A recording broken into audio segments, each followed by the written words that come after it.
On the 16th of May 1915, the trenches of northern France trembled under the relentless rhythm of Allied artillery.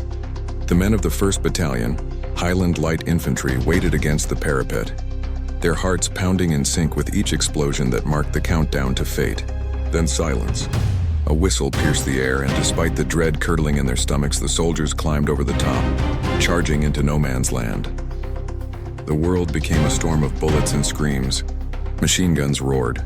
Men fell wordlessly into the mud, and barbed wire clawed at the living.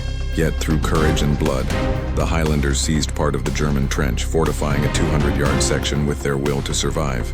As night fell, the 15th Ludhiana Sikhs crossed the deadly gap to reinforce them, bringing the strength of brotherhood into the chaos. For 2 days they held the line, but by May 18th, German reinforcements and dwindling ammunition made their situation desperate. When 15 men tried to cross no man's land for more grenades, every one of them was cut down. 20 more followed, and again none survived. Watching from the British lines, Lieutenant John "Jackie" Smith of the Ludhiana Sikhs refused to believe it could be done. He had seen too much death. But when command ordered that progress must be held at all costs, Smith gathered his 115 men and asked for volunteers. Every man stepped forward. Humbled, he chose 10, and together they carried 2 crates of grenades into the inferno. Crawling through shattered trenches and craters, they pushed forward under fire, each bound by duty and courage. One by one, men fell, first 2, then more, until only Smith and Sepoy Lao Singh remained. Bloodied and breathless, they reached the final stretch as the men in the captured trench opened fire to cover them.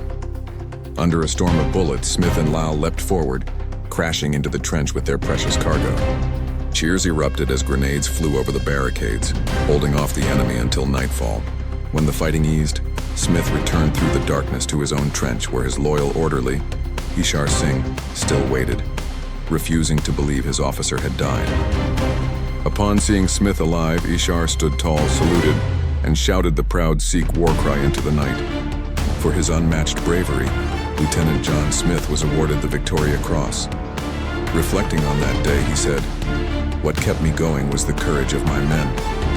I gave them leadership and they gave me support. I wouldn't have dared to go back even if I wanted to, with them treading on my heels." He lived a long life, passing peacefully in 1983 at the age of 89. But the memory of that courage, shared by Highlanders and Sikhs alike, remains immortal in the soil of France.